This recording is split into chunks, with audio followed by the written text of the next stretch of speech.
Halo semuanya, kembali lagi bersama Bapak dalam kegiatan belajar dari rumah.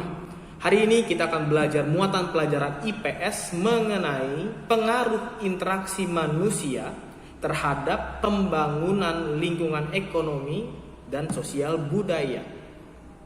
Tanpa menunggu lama lagi, mari kita mulai. Interaksi yang dilakukan oleh manusia ini tidak hanya berpengaruh kepada manusia itu sendiri saja ya. Bisa jadi berpengaruh juga terhadap alam ataupun lingkungan sosial, budaya, dan ekonomi. Nah, yang akan Bapak bahas hari ini adalah interaksi manusia, contoh interaksi manusia yang memiliki pengaruh atau mempengaruhi terhadap pembangunan ekonomi dan budaya.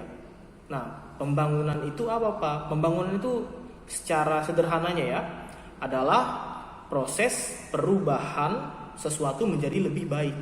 Nah, kalau misalnya pembangunan ekonomi berarti yang dibuat menjadi lebih baik adalah hal-hal yang berkaitan dengan ekonomi. Begitu juga dengan budaya. Nah, lalu interaksi apa saja yang dapat mempengaruhi pembangunan ekonomi? Kita mulai dari ekonomi dulu ya. Contoh sederhananya misalnya kegiatan jual beli di pasar. Nah, itu mempengaruhi pembangunan ekonomi ya.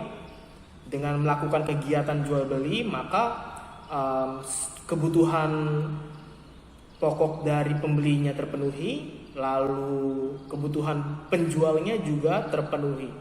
Begitu. Jadi taraf ekonominya juga meningkat, begitu ya. Selain itu ada apa lagi? Banyak ya. Misalnya petani yang menjual hasil panennya, gitu kan. Dengan cara menjual, dia bisa memenuhi kebutuhan orang banyak, juga kebutuhan dirinya sendiri. Nah, ada satu interaksi yang dibahas khusus di buku paket atau LKS kalian ya, adalah kegiatan pelelangan ikan. Kalian bisa baca juga di buku paket atau LKS kalian ya. Ini akan Bapak bahas secara lebih detail. Nah, kegiatan pelelangan ikan itu apa? Nah, kegiatan pelelangan ikan adalah kegiatan yang mempertemukan nelayan dan pembeli. Ini beda dengan pasar ya. Judulnya adalah kegiatan pelelangan ikan. Jadi ikan yang ditangkap oleh nelayan sebagai penyedia ikan ya, ini akan dilelang kepada pembeli yang datang. Pembeli yang datang ini nanti akan memberikan harga untuk ikannya ya. Siapa yang harganya paling tinggi, itu yang berhak untuk mendapatkan ikannya. Seperti itu. Itu pelelangan ya. Nah, pembeli yang datang ini biasanya pembeli yang akan menjual kembali ikannya di pasar. Jadi bukan untuk dikonsumsi sendiri ya. Jadi belinya dalam jumlah banyak. Nah, dalam pelelangan ikan ini dilakukan oleh banyak pihak di tempat yang namanya tempat pelelangan ikan atau disingkatnya TPI. Nah, jadi pelelangan ikan dilakukannya di tempat pelelangan ikan atau di TPI ya disebutnya ya. Nah, di dalam TPI ini ada banyak pihak yang terlibat. Di antaranya ya, sudah jelas ada nelayan ya. Nelayan sebagai penyedia ikan. Lalu ada lagi juru lelang. Nah, juru lelang ini adalah orang yang memimpin jalannya pelelangan ikan. Jadi nelayan tidak menjual langsung, tetapi ada nih yang memimpin pelelangannya, yang mengatur pelelangannya. Jadi nelayan menaruh ikan di tempat pelelangan ikan, lalu nanti akan diatur oleh juru lelang. Ada nelayan, ada juru lelang, lalu ada pemerintah. Pemerintah juga berperan ya dalam hal ini ya. Nah, perannya apa pemerintah? Pemerintah berperan untuk menyediakan fasilitas-fasilitas penunjang. Misalnya tempatnya, begitu ya, bangunannya, atau mungkin mendirikan koperasi khusus nelayan, gitu kan, atau memberikan pinjaman dan semacamnya ya. Begitu. Lalu yang terakhir jelas ada pembeli. Nah, bagian-bagian itu yang terlibat di dalam tempat pelelangan ikan.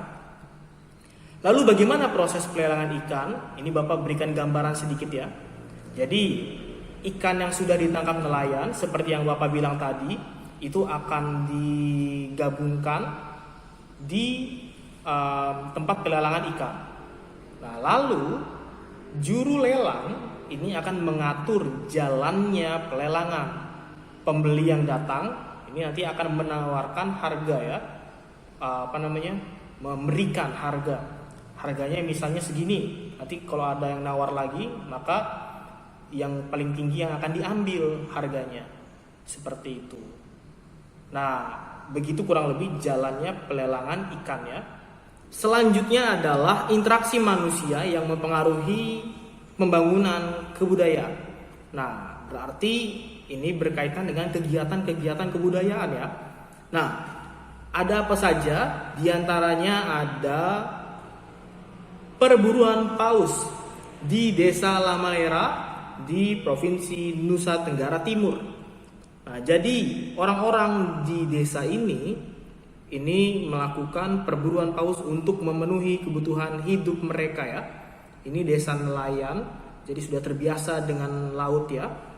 Nah, jadi mereka memburu paus yang sudah tua, lalu nanti dagingnya akan dibagikan ke seluruh penduduk desa, khususnya yang kurang mampu ya, untuk nantinya bisa dijual atau dibarterkan. Barter itu tahu ya, pertukaran ya. Dibarterkan dengan sayur mayur atau dengan orang-orang yang ada di pegunungan ya. Nah, jadi mereka melakukan kebudayaan itu bukan semata-mata untuk mengeksploitasi paus, tapi untuk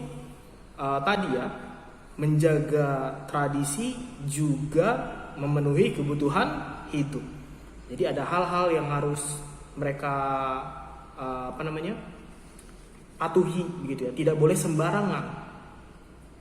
Lalu yang lainnya adalah prosesi adat Manee yang dilakukan oleh masyarakat di Kepulauan Talaut, Sulawesi Utara.